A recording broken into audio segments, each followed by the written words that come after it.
أعوذ بالله من الشيطان الرجيم. بسم الله الرحمن الرحيم. وعلى آله وأصحابه ومن والاه.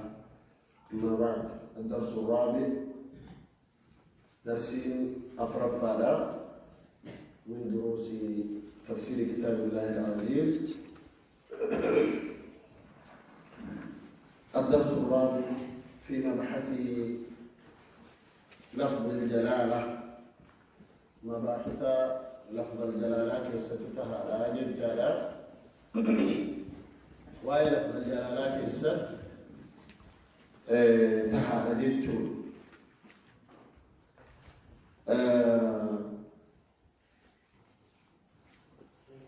وهو الله، وهو اسم ذكر جماعة من أهل العلم أنه اسم الله الأعظم، مقارب باسم الله الأعظم كان جاء مساني جاء هدون علمائي اسم الله الأعظم لفظي الله، مقول الله كيسا مقارب بكيسا لفظ الجلالة كان جمع الله اسم الله الأعظم الذي إذا دعي به أجاب وإذا سئل به أعطى، مقارب بخوبون إسان مثل رب نما أوى يونف إسكالة رب نما كيبل نما دلو جيتون نما خم وانتي بربع دسن كربين سببا مقايسة دسا يا مدودين نما خم جيتانا. إذن في هذا الدرس الرابع درس أفرفاك نكيسا مسائل قبطيري هدوت جلتي ترى. المسألة الأولى في مبحث لفظ الجلالة من حيث اللفظ.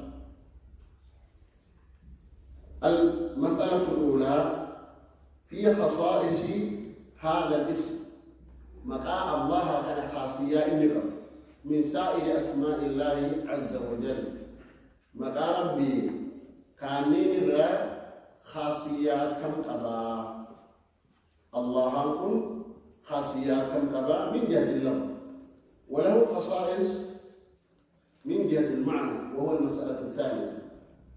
مسألة الكبار أما تسير المسألة الأولى في خصائص هذا الاسم لفظيا كما لفظيته، وسيأتي إن شاء الله تعالى خصائص هذا الاسم معنويا. وهذا البحث مأخوذ من كتاب الإمام ابن القيم رحمه الله تعالى المسمى مدارج السالكين. كتاب ابن القيم مدارج السالكين كتاب جمرة والاتقابل اللين يجدت. وذكر الشيخ ابن عثيمين رحمه الله تعالى بعض هذه المسائل في كتابه تفسير سورة الفاتحة. ابن عثيمين رحمه الله ذكر بعض هذه المسائل التي أخذنا من مدارج السالكين. ذكر ابن عثيمين رحمه الله في كتابه تفسير سورة الفاتحة، تفسير سورة الفاتحة. التكسد كان هذا ذلك كان مالك تأكبر كذا هندو تقرأ كذا لا الكلام أرجع كذا ليس. وأقول إن شاء الله تعالى فمن خصائصه أن سائر الأسماء مضافة إليه. خصائص لبني الله أمر إني توقف مقول ربي تدرو مضافة إليه جرى لبني كانت الكفام تيجي مقا الله وجود ويوصف بها. مقول الله وصفي تأتي تابعة تأتي من جهة الإعراب لهذا الاسم العظيم. ويقال مثلا الرحمن من أسماء الله، ولا يقال الله من أسماء الرحمن.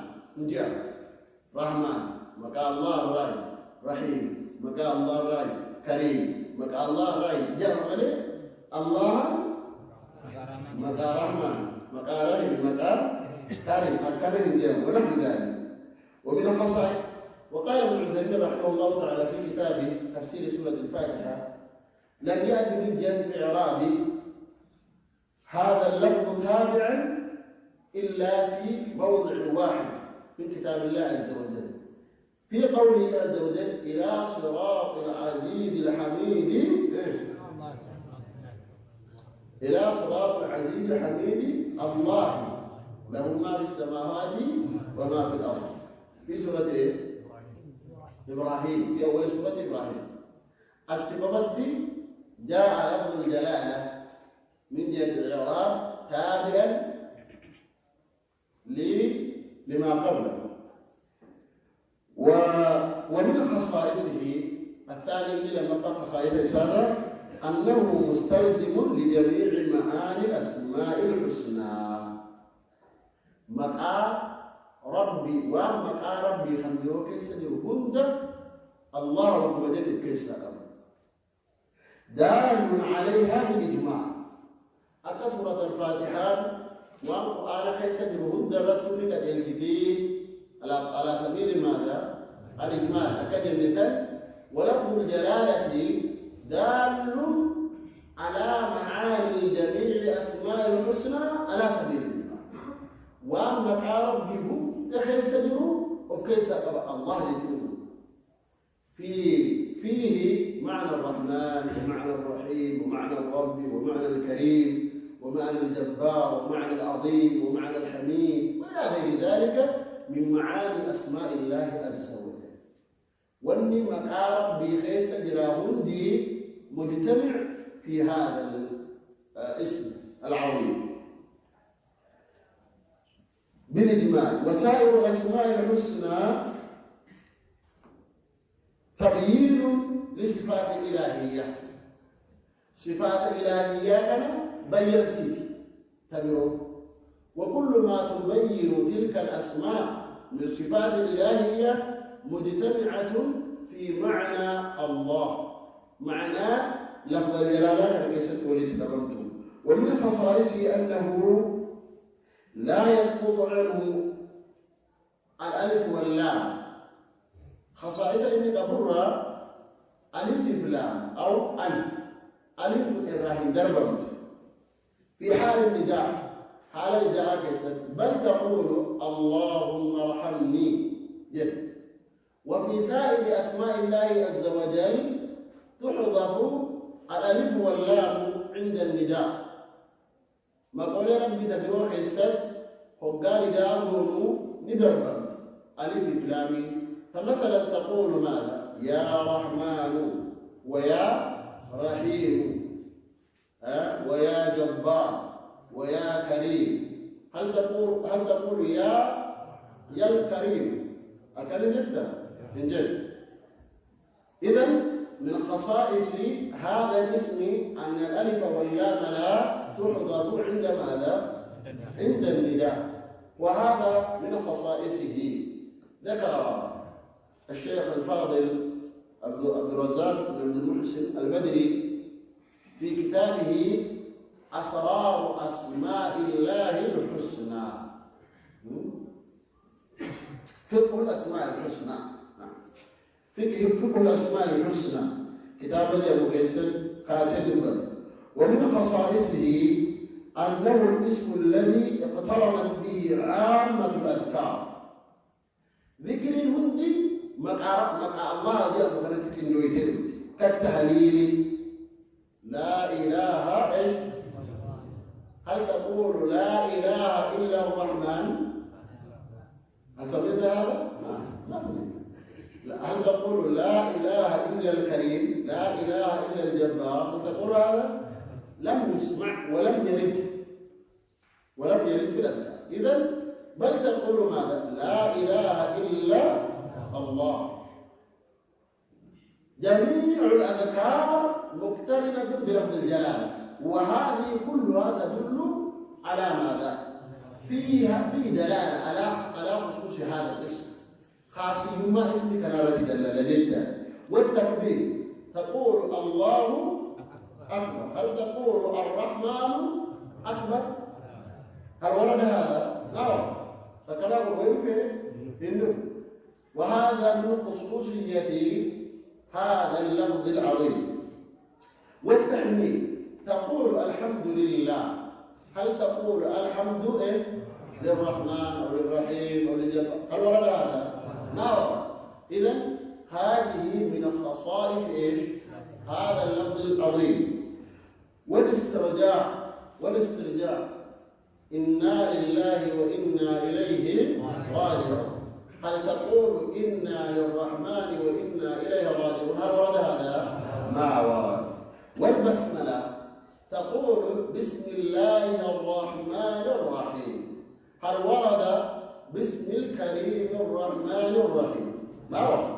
إذن وهذه من خصوصية هذا الاسم العظيم. والبسملة وغيرها، وإن كان بلد يقول باقي مما يدل على خصوصية هذا الاسم. ومن خصائصه خاصية لفظي كرر أنه أكثر أسماء الحسنى ورودا في القرآن. ورودا في القرآن ما ورد أكثر من لفظ الجلالة من اسمين تقول كان لفظ الجلالة القرآن كيسد باقي أرجو هنجر جدا لفظ الله كانت القرآن كيسد إرباقي كم فإر ليس كانت باقي أجائب رب سبحانه الله، وهذا يدل على خصوصيته. فقد ورد هذا الاسم في القرآن أكثر من 2200 مرة. وأنا كيسد ترى كمال ما في إبلا ما قل ربي إرد الدين مكاخنا إفيان يرى كمال ما إبلا ما قل إتن الدين دبل. وقد افتتح الله جل وعلا به 33 آية. ربي سبحانه وتعالى آية صدمي سري إسيتنا جلقب آية توتا جلقب آية بقى صدمي سري القرآن كذا. وهذه من خصائصه. مقارب بنا كانت جلقب آيات مفيتها هي تنجمر من ينجر جيجو. ما مثالا الله لا إله إلا هو الحي القيوم وغير ذلك. حالكنا كرمتي أجل كبا آيات التي سجل كبو بقى صدق سجل القرآن. وهذه من خصائص هذا الاسم. فهذه خصائص لفظية، وذكر غيرها ابن القيم الجوزية رحمه الله تعالى في كتابه مدارج السالكين. كتاب اسمه مدارج السالكين كيسد خصائص اللفظية. خصائص اللفظية لكن ملوان دولي ندب. الثانية في خصائص لفظ الجلالة المعنوية. خصائص لفظ الجلالة من جهة المعنى كان يدرس من جهة اللفظ من جهة المعنى. فما ذكر هذا الاسم قال ابن القيم رحمه الله فما ذكر هذا الاسم مكان ربي يكون دبة في قليل وأنت قوته كيسا إلا كثره وأحسن سبباسا لربنا ما هي من سمر ولا عند خوف إلا أزاله بك سداسي مدد مكاخنا ربي يامته إلا أزال ذلك الخوف.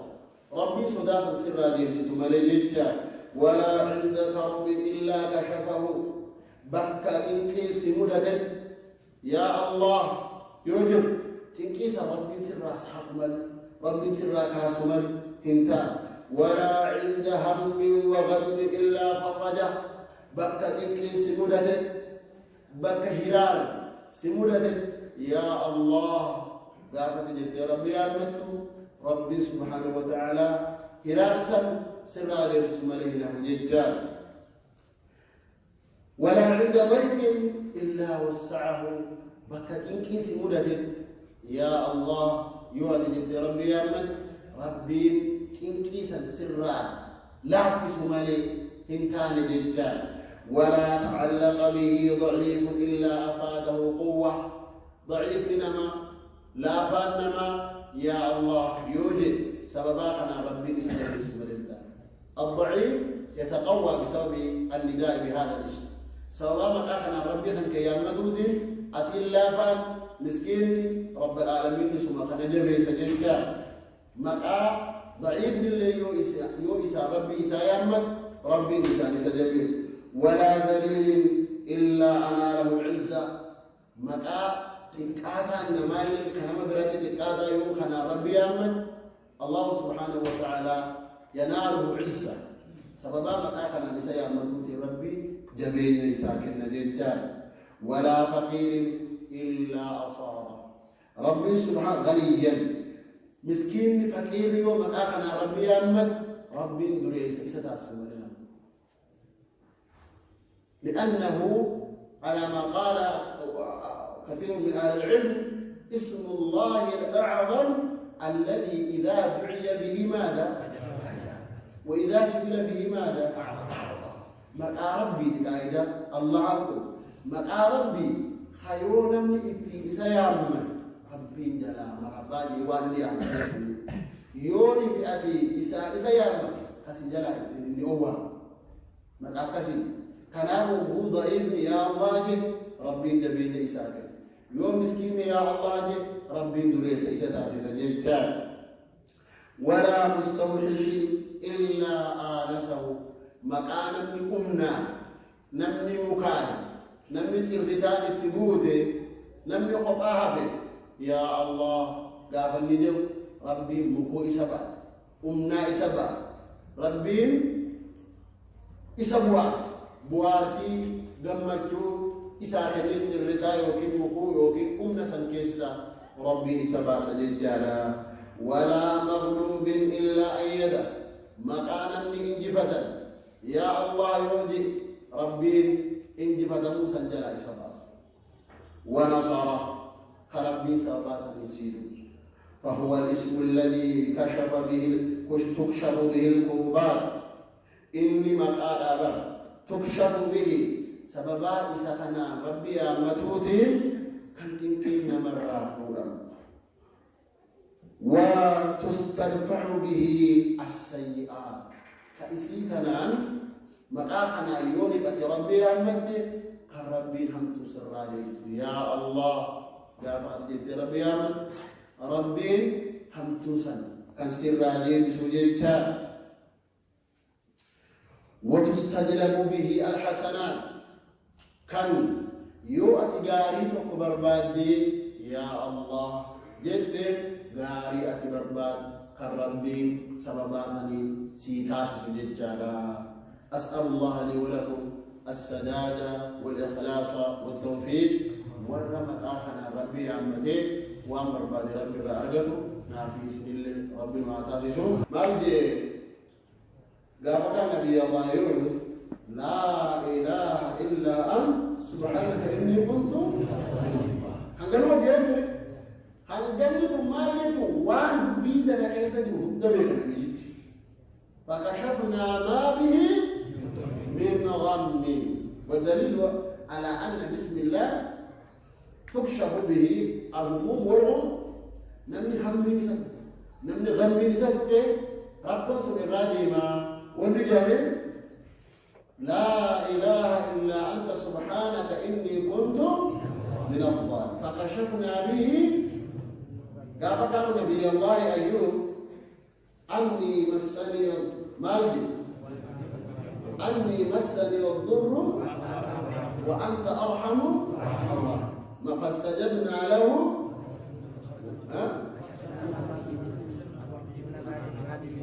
وكشفنا ما به من ضر وآتيناه أهله ومثلهم معهم رحمة منا وذكرى للعالمين انظر ولد آيين درات برد انت أنا لا ولا برد يا ربي كسبوتي وجب وعند المكان بين وجد شاكا فكرة أنا لا أقول وجمع لك فصلتي لا بد من أن نفهم ما نقول وعند المكان هبتو كان برباكسا وان يتاج يا الله وبجت رلك يو الله جتو واني نتايسي قلي هذا كيف تسوكي لك وتقالينا ما نسنجد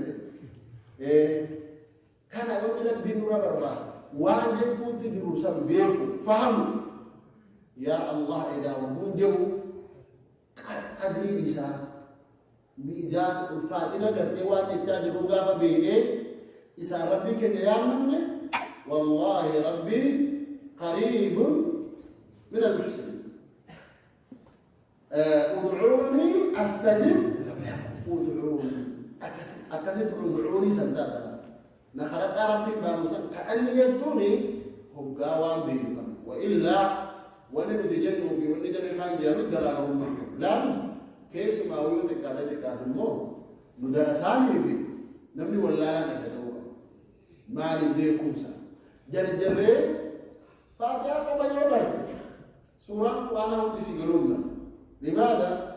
لأن الفاتحة أم إيش؟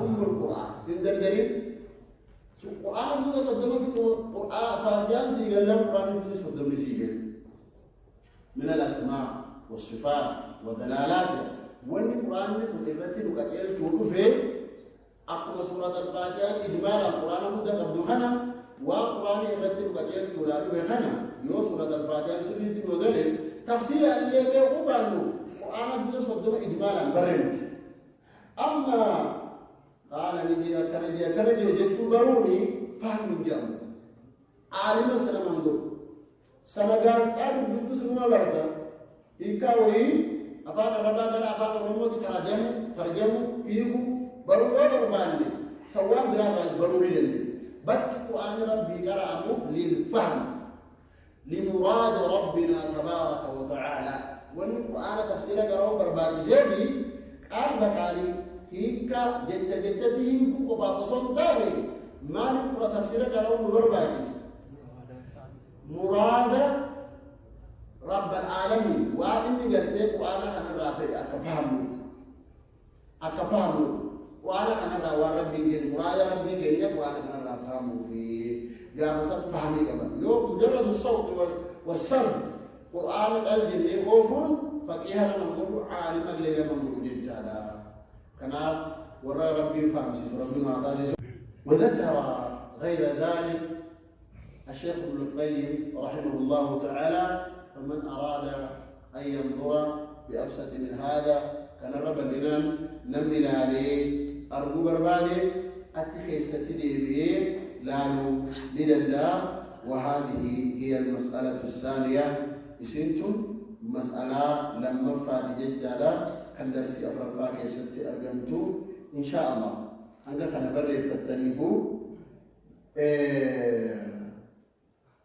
كمبرات تركب فنو وبهذا القدر أكتفي درس هذا اليوم وصلى الله على نبينا محمد وعلى آله وصحبه أجمعين.